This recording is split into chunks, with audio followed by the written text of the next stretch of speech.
ఈరోజు ప్రతిపక్ష పార్టీలు ముఖ్యంగా తెలుగుదేశం పార్టీ ఆ నాయకులు 14 ఏళ్ళు పరిపాలించారు.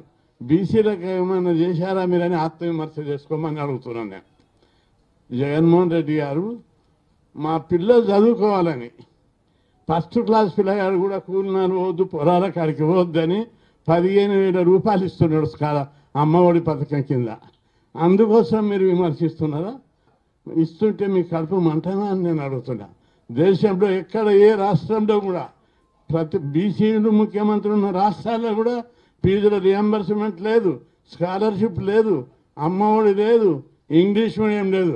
మా పిల్లలు షూజ్ మంచి బట్టలు వేసుకొని, టక్ వేసుకొని, బూట్లు వేసుకొని, ల్యాప్టాప్ పట్టుకొని మా గుడిసెలకెళ్ళి పోయి చదువుకుంటుంటే మీకెందుకు మంట అని చెప్పి నేను అడుగుతున్నా. అది మీ కడుపు మంట? ఖబర్దార్. మేము ఇంకా జీతాలు ఉండం, మేము ఇంకా పశువుల కాడికి పోం, కూలీనాలు పోం.